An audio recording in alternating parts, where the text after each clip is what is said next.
है शून्य से अलग तक, हम शून्य से अलग तक, शून्य से अलग तक। हेलो बच्चों। Hello friends, this is Vardhan Kushwaha and today we are going to talk about the chapter electrostatics, which deals with the electrostatic forces and some electricity and electrons which result in some forces which are external, internal and sometimes both.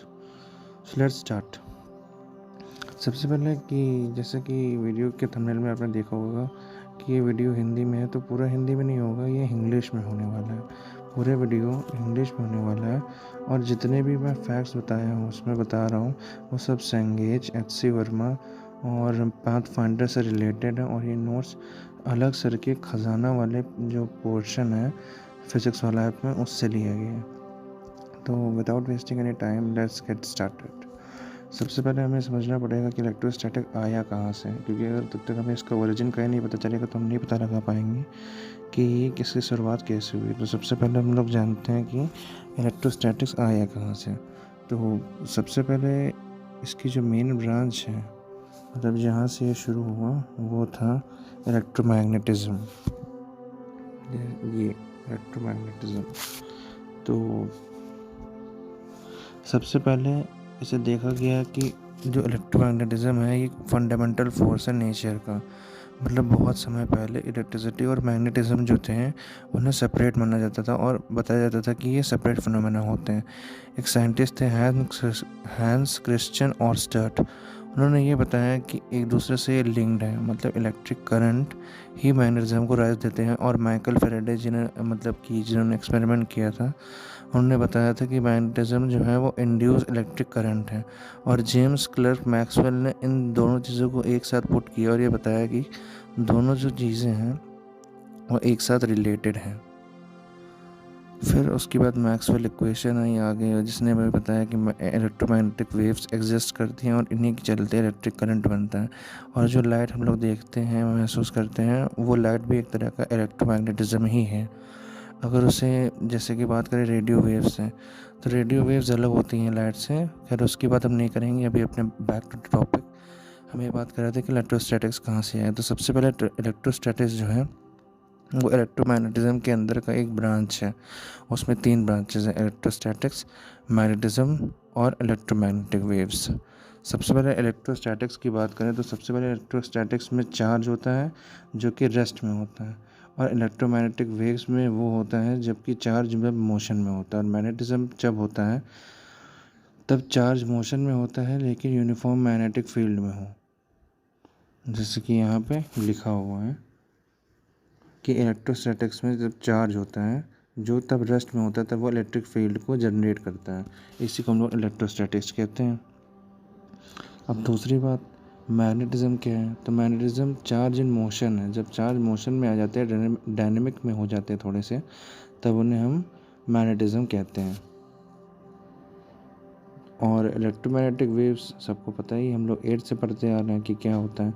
तब charge accelerated motion में होता है, तब हम इनको electromagnetic wave कहते हैं।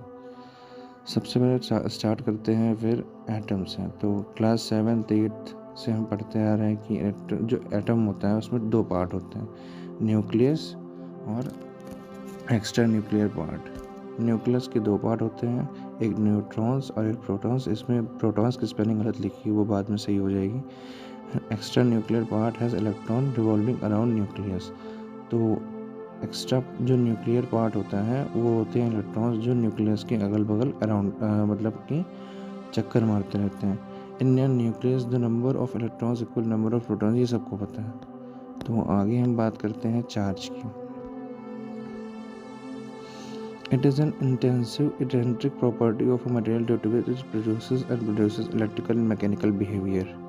तो चार्ज है क्या, सबसे पहले हमें ये समझना पड़ेगा कि जो बुक्स में डेफिनेशन लिखी हैं जैसे कि सेंगेज, पाथफाइंडर, उसमें आपको ये नहीं मिलेगा जो मैं यहाँ बताने जा रहा हूँ। सबसे पहले कि इंटेंसिव और एक इंट्रिंसिक प्रॉपर्टी है। मतलब कि इंटेंसिव का मतलब ये है कि इसकी कोई एक्चुअल डेफिनेशन आपको बुक में एग्जैक्ट नहीं मिलेगी, हर जगह पे अलग अलग डेफिनेशन है, अलग अलग थ्योरी हैं और अलग अलग रिजल्ट्स हैं। तो ऑब्जर्वेशन के हिसाब से मैंने यहाँ पे ये लिखा है कि एक इंटेंसिव प्रॉपर्टी है मटेरियल की, जैसे कि मास एक एक्सटेंसिव प्रॉपर्टी हो गई, क्योंकि उस मास के ऊपर बहुत सारी रिसर्च करी गई और पता लगा गया कि मास एक्चुअल में है क्या। लेकिन चार्ज के ऊपर ऐसा नहीं है, चार्ज एक इंटेंसिव प्रॉपर्टी है और आगे आने वाले समय में भी इंटेंसिव प्रॉपर्टी ही रहेगी।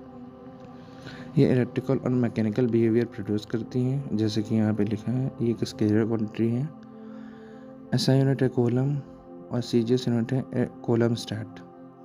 सिंबल इसका क्यू और क्यू होता है, मतलब स्मॉल क्यू और बिग क्यू। जैसे कि डायग्राम में देखिए, इसमें एक पूरा एटम बनाया गया, एटम का पूरा बनाया गया और अगल बगल ऑर्बिट बनाया गया। तो सबसे पहले हमें ये देखना होगा कि जो इलेक्ट्रॉन्स हैं, जैसे सबको पता ही होगा, उसको बताने की ज़रूरत है नहीं, वैसे तो ये बता देते हैं। इसमें इलेक्ट्रॉन्स 3 इलेक्ट्रॉन्स हैं, पहला, दूसरा, तीसरा, और ये अगल बगल मतलब न्यूक्लियस के अगल बगल ये लोग चक्कर मार रहे हैं अपने ऑर्बिट्स में। तो इन्हीं से चार्ज डेवलप होता है जब इलेक्ट्रॉन मोशन में आते हैं। जब इलेक्ट्रॉन मोशन में आते हैं तो उनसे चार्ज डेवलप होता है और उसी से इलेक्ट्रिसिटी का मतलब कि इलेक्ट्रिसिटी बॉर्न होती है। चलिए फिर अगले पेज पे चलते हैं।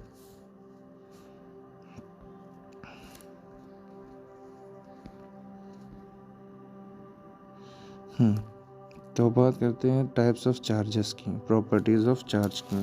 तो सबको पता है चार्ज होते हैं 2 टाइप के, एक पॉजिटिव प्रोटॉन जैसे, और मतलब उसका एग्जांपल है प्रोटॉन, और एक नेगेटिव चार्ज जैसे कि उसका एग्जांपल है इलेक्ट्रॉन। ऐसा नहीं है कि मतलब सिर्फ नेगेटिव चार्ज प्रोटॉन होता है, बहुत सारी चीज़ों में नेगेटिव चार्ज होता है और बहुत सारी चीज़ों में पॉजिटिव चार्ज भी होता है। तो अगर हम लोग mass of proton upon mass of electron का रेशियो निकालें तो वो लगभग 1000 के इक्वल आता है। दूसरी बात, like charges each other repel each other और अनलाइक चार्जेस अट्रैक्ट, सबको पता है। चार्ज एडिटिव होता है, ये भी सबको पता है। Conservation of charge, isolated system में the total amount of charge remain constant. हाँ, तो चलो इसके बारे में एक एक्सपेरिमेंट की स्टडी करते हैं।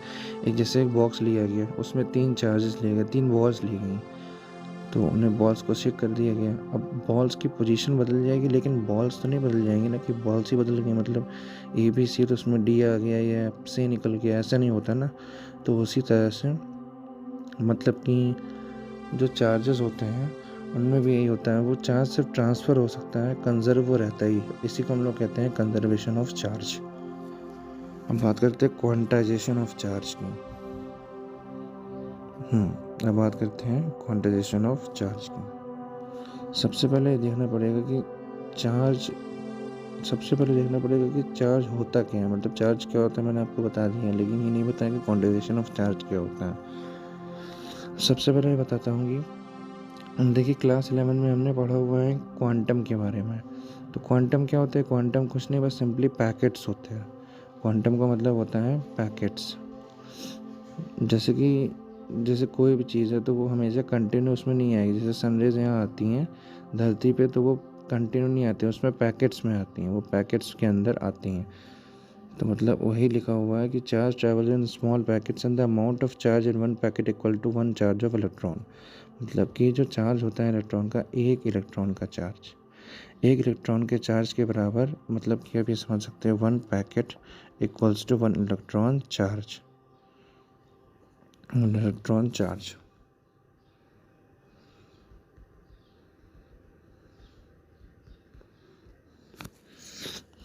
सबसे अच्छी ट्रिक है वीडियो, आप अलग से का खजाना वाला वीडियो प्ले कर लें और उसके साथ साथ नोट्स पढ़ते जाएं तो आपको ज़्यादा बेनिफिट होगा।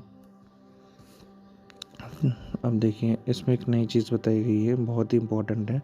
If a body has some charge Q then it's this charge must be integral multiple of charge on it.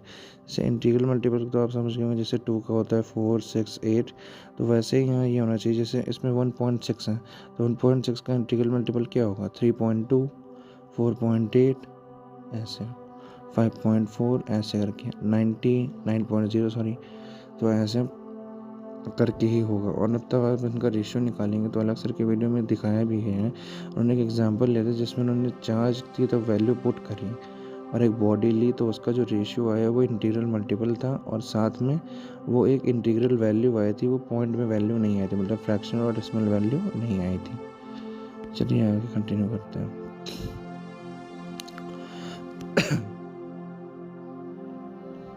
अब एक क्वेश्चन आ गया, एग्जाम्पल आ गया कि a body has 1 coulomb charge, find how many electrons are remove to produce such charge. तो charge हमें दिया 1 coulomb, और हमें पता है कि N इक्वल्स टू क्यू होता है, मतलब नंबर ऑफ इलेक्ट्रॉन, और 1 charge on electron equals to coulomb, मतलब कि चार्ज। एक इलेक्ट्रॉन पर चार्ज होता है 1.6 × 10⁻⁻19 कूलम्स, और N equals to q upon e. तो वैसे रख देंगे तो आंसर हमारा आ जाएगा 50 - 50 Na। अब देखिए ये एक होल नंबर वैल्यू, उसमें कोई पॉइंट वॉइंट नहीं है, तो मतलब ये एग्जिस्ट करेगी वैल्यू। और उसके बाद सॉरी 1 मिनट गलत बता दिया। हाँ, इसे तब सॉल्व करेंगे तो ये वैल्यू इंटीग्रल आएगी। उसके बाद हम दूसरे एग्जांपल पे चलते हैं। Find the amount of negative charge in 90 gram of water.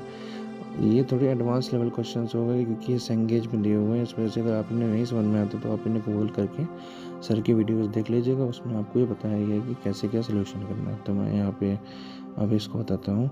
सबसे पहले इसमें निकालना पड़ेगा, इसे हम केजी में कन्वर्ट कर लेंगे। अब केजी में कन्वर्ट करने के बाद तब इसे सॉल्व करेंगे तो 5 मोल्स आ जाएगा। उसके बाद कुछ प्रोसेस करके तब इसे निकालेंगे तो -50 Na आ जाएगा। Charge does not depend on speed बस मास डस, मतलब कि चार्ज जो है वो स्पीड पे डिपेंड नहीं करता लेकिन मास करता है। हाँ, ये बात ट्रू है। चलिए अब अगले उसमें जाते हैं। तो नेक्स्ट है mass equals to m nought upon 1 - r² upon c²। यहाँ पे जो वैल्यूज़ है वो लिखी हुई हैं, आप इन्हें देख सकते हैं। अब हम बात करेंगे कि चार्ज मास से कैसे एसोसिएट है। हाँ, तो सबसे ज़रूरी यही है। अगर देखिए क्वेश्चन पूछता हूँ आपसे, ये बताइए कि चार्ज और मास ये रिलेट कैसे हैं। देखिए, अगर हम लोग एक इलेक्ट्रॉन बाहर निकालते हैं किसी भी एटम से तो उसका मास कम होगा, ज़्यादा नहीं होगा। वहीं अगर प्रोटॉन को तो निकाल नहीं सकते, क्योंकि प्रोटॉन को निकालने में 3 करोड़ इलेक्ट्रॉन, मतलब 3 करोड़ सेल्सियस की हीट चाहिए होगी, तो वो बाहर आ नहीं सकता। इस वजह से तब इलेक्ट्रॉन निकालते हैं तो उससे मास जो होता है वो बाहर आ जाता है, क्योंकि इलेक्ट्रॉन में ही मास होता है। इस वजह से कहा जाता है कि charge is always associated with mass. अब बात करते हैं कंडक्टर और इंसुलेटर की। सबको पता है क्या होता है कंडक्टर और इंसुलेटर। कंडक्टर वो होते हैं जिनमें फ्री इलेक्ट्रॉन होते हैं, और इंसुलेटर वो होते हैं जिनमें इलेक्ट्रॉन फ्री नहीं होते हैं। अब बात आ जाती है इंडक्शन की। इंडक्शन बहुत बड़ा टॉपिक नहीं, छोटा सा टॉपिक है। अभी इसमें एक्सप्लेनेशन नहीं दी है तो मैं ऐसे एक्सप्लेन नहीं कर रहा हूँ, आगे करूँगा। अब आ जाते हैं कूलम्स लॉ पे। कूलम्स लॉ, 2 चार्जेस अट्रैक्ट और रिपेल ईच अदर। देखिए F1 चार्ज है Q1 और एक चार्ज है Q2। जो फोर्स लग रहा है वो अपोजिट डायरेक्शन में है दोनों। तो ये बताएं। हाँ, ये स्टेटमेंट्स बोर्ड्स के लिए बहुत ज़रूरी है, इसे आप याद कर लीजिएगा। According to Coulomb's law, the magnitude of electrostatic force is directly proportional to the product of charge and inversely proportional to the square distance between them। तो देखिए, अगर चार्ज अपोजिट में लग रहा होगा, जैसे कि यहाँ पे लिखा भी हुआ है, 1 मिनट, हाँ लिखा हुआ है F1 इक्वल्स टू F2, मतलब दोनों का मैग्नीट्यूड भी इक्वल है लेकिन डायरेक्शन अपोजिट है, तो ये इक्विलिब्रियम में हो जाएगा। अगर इक्विलिब्रियम की भी बात करेंगे तो ये फॉर्मूला आपको याद रखना है। देखिए F is directly proportional to Q1 Q2 upon r², मतलब स्क्वायर डिस्टेंस के इन्वर्सली प्रोपोर्शनल और चार्जेस के डायरेक्टली प्रोपोर्शनल। अब इन्हीं को मर्ज कर देंगे तो ये फॉर्मूला बन जाएगा। अब आते हैं अगले स्टेप में। अगला स्टेप है electrostatic force depend on medium between charges. हाँ, अब जैसे कोई भी 2 बॉडी लो, चार्ज बॉडी, उनको वैक्यूम में रखो तो उनके बीच फोर्सेस जो है वो ज़्यादा लगेंगे, और अगर वहीं दोनों को एक साथ पानी में डुबा दो तो वो चार्जेस अपने आप थोड़ा मतलब कम हो जाएंगे, क्योंकि उनमें एक इंड्यूस फोर्स भी लगने लगेगा अपोजिट डायरेक्शन में। इस वजह से ऐसा होता है। आगे इसकी बात करेंगे। तो इसमें ये लिखा हुआ है कि मतलब वैक्यूम में इलेक्ट्रोस्टैटिक फोर्स मैक्सिमम होता है, मतलब वैक्यूम में एप्सिलॉन नॉट। अगर आप नहीं जानते तो आगे आप जान जाएंगे कि उसमें परमिटिविटी ऑफ फोर्स और फ्री स्पेस होता है वो, मतलब कि कहने का मतलब ये है कि वैक्यूम में इलेक्ट्रोस्टैटिक फोर्स मैक्सिमम होता है।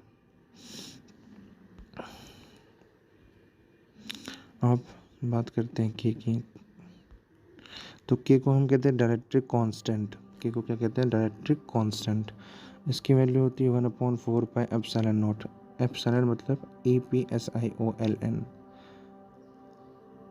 EPSILON epsilon. तो और इसमें इन जनरल मीडियम यही फॉर्मूला आपका यूज़ होगा जो यहाँ लिखा है। ये आप अगर याद कर लेंगे, और बोर्ड्स में यही ज़्यादा पूछा जाता है, जेई में भी। अगर देखिए 12th क्लास है तो IIT को थोड़ा आप साइड में करते हैं, पहले आते हैं बोर्ड्स में। तो बोर्ड्स का आपको ज़्यादा ध्यान देना है अभी थोड़ा सा, क्योंकि अगर 75% से नीचे आए तो आप पहले वैसे ही IIT में नहीं दे पाएंगे एग्ज़ाम। इस वजह से पहले आप इसे याद कर लीजिए, आपको IIT का इसके अंदर इसे समझ में आ जाएगा। चलिए, अभी ये थोड़ी एक्सप्लेनेशन दी हुई है, मतलब मेरे एक प्रोफेसर हैं, उन्होंने एक्सप्लेनेशन दी थी, तो मैं इसे यहाँ एक्सप्लेन नहीं कर रहा हूँ, इसे मैं स्किप कर रहा हूँ। ये आपकी मेमोरी बेस्ड लर्निंग के लिए हो जाएगा। अब आते हैं, थोड़ी बात करते हैं परमिटिविटी पे। परमिटिविटी होती क्या है और वेरी कैसे करती है। Permittivity is a permission of medium to electrostatic force. मतलब कि परमिशन होती है मीडियम की तो इलेक्ट्रोस्टैटिक फोर्स है, वो परमिशन वाला नहीं है। यहाँ पे परमिशन है मीडियम टू इलेक्ट्रोस्टैटिक फोर्स, मतलब कि जैसे, मतलब कि एक परमिटिविटी कैसे समझाया जाए। हाँ, it is the permission by medium to electrostatic force. Permittivity पे एक सेपरेट वीडियो बनाऊंगा, उसमें आपको बताऊंगा कि परमिटिविटी क्या होती है। अब बात करते हैं एप्सिलॉन पे। देखिए, जब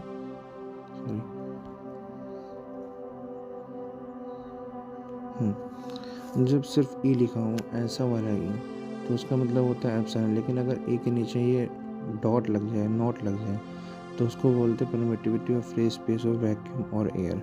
देखिए यहाँ पे वैक्यूम और एयर क्यों लिखा है? इसी वजह से लिखा क्योंकि इन दोनों का जो रेशियो है वो लगभग बराबर आता है। इस वजह से epsilon of air and is equals to epsilon of naught of vacuum.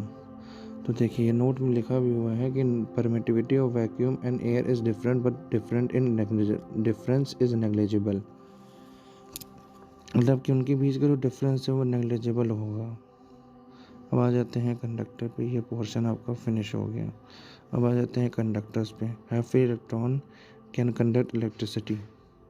हाँ, वही बात है, मतलब इनके पास इलेक्ट्रॉन होते तो इस वजह से इलेक्ट्रिसिटी को ये कंडक्ट करता है। हमें पता है जिस तरफ करंट होता है उसी के अपोजिट साइड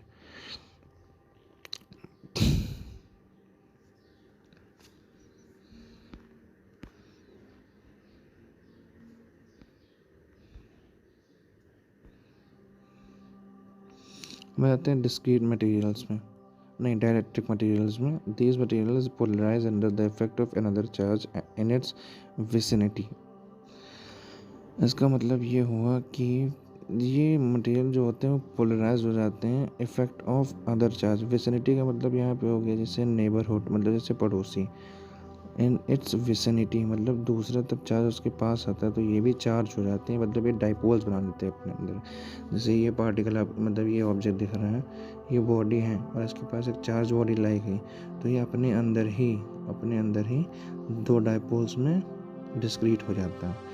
इस वजह से इन्हें डाइलेक्ट्रिक मटेरियल्स कहते हैं। आगे आने वाले चैप्टर्स में हम डाइलेक्ट्रिक मटेरियल्स के बारे में और स्टडी करेंगे। तो effect of medium electrostatic force क्या होता है? देखिए, जब भी कोई भी दो चार्ज बॉडी होती हैं, जब उन्हें हम पानी में डालते हैं तो उनमें एक इंड्यूस फोर्स ऐड करता है पोलराइजेशन के चलते। उसी को हम लोग कहते हैं effect of medium on electrostatic force. सबसे पहले एफ नेट फोर्स की जो वैल्यू अब आएगी वो पहले से कम हो जाएगी, क्योंकि एक फोर्स अपोजिट डायरेक्शन में एक्ट कर रहा है। ज़रूरी नहीं कि वो इक्वल मैग्नीट्यूड की जो फोर्स अपोजिट डायरेक्शन में लग रहा है, ऐसा नहीं। मतलब ये फोर्स और ये फोर्स ज़रूरी नहीं कि इक्वल हो, इक्वल नहीं होते हैं। और ये फोर्स होगा ये ऐसा भी हो सकता है कि इससे ज़्यादा हो या इससे कम हो। इस वजह से जो वैल्यू आती है वो थोड़ी सी कम हो जाती है। फॉर्मूला नोट्स कर सकते हैं, ये बहुत ही ज़्यादा इक्वल है और बहुत ही ज़्यादा इम्पोर्टेंट है। अब आते हैं अगले उसमें। हाँ, ये इम्पोर्टेंट है। Two charges Q1 and Q2 are placed in vacuum in such that the distance of force between them is 160 Newton. When these particles charges are placed in water of ER 80 at some distance, find net force acting between them. और दूसरा point है force applied by a 2 coulomb charge as 3 coulomb charge in water.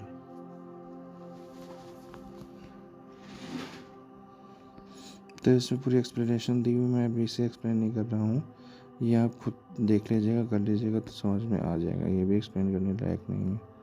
हाँ, अब आते हैं फिर से Coulomb's law पे थोड़ा सा रिवीजन कर लेते हैं।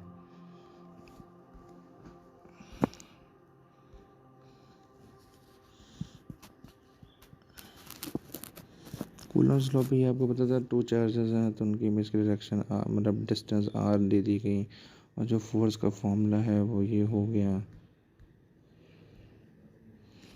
तो वही सब इसमें लिखा हुआ है। हम बात करते हैं कुछ इम्पोर्टेंट, जैसे कि 3 चार्जेस ले लिए गए, ये इस पार्ट की बात कर रहा हूँ मैं अभी। तो इसमें 3 चार्जेस ले लिए गए, एक Q1, Q2 और Q3। सबसे पहले ज़रूरी चीज़ ये है कि Q1 और Q2 के बीच में जो भी अट्रैक्शन होगा वो Q3 के आने से चेंज नहीं होगा, उसमें कोई इफेक्ट नहीं पड़ेगा।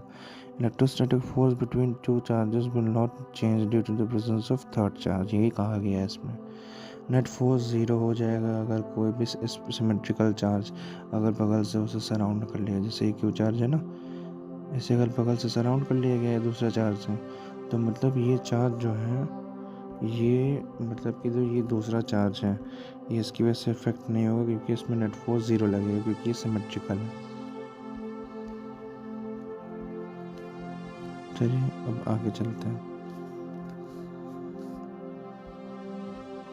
अब वही बात लिखी हुई है इसमें, लेकिन फिर से समझा देता हूँ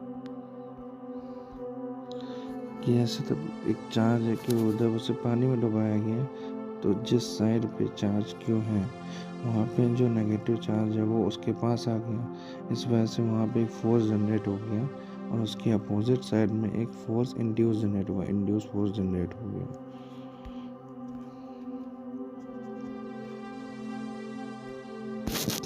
अब आ जाते हैं कुछ क्वेश्चंस पे।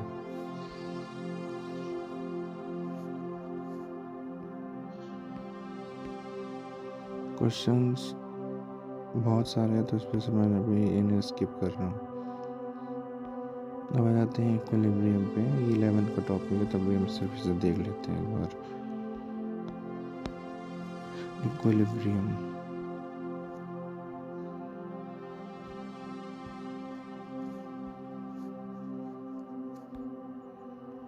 सबसे पहले एक ऑब्जेक्ट ले लिया 2 kg का, उस पर 2 न्यूटन का फोर्स लगा दिया। जो एफ नेट होता है वो ट्रांसलेशन में 0 होता है, और जो एफ नेट रोटेशनल में होता है वो 0 होता है, और जो एफ नेट रोटेशनल में होता है वो 0 नहीं होता है।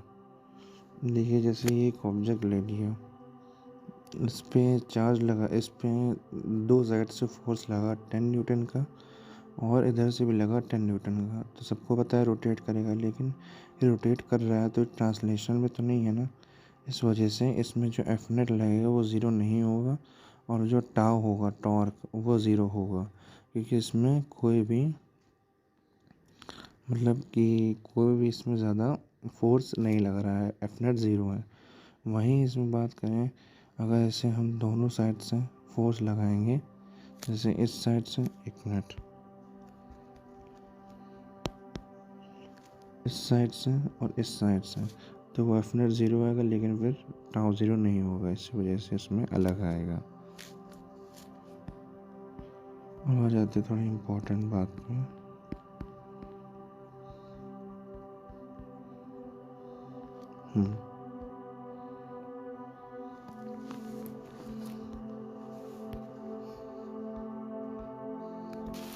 If the net force on a charged particle is 0, then it will be in equilibrium.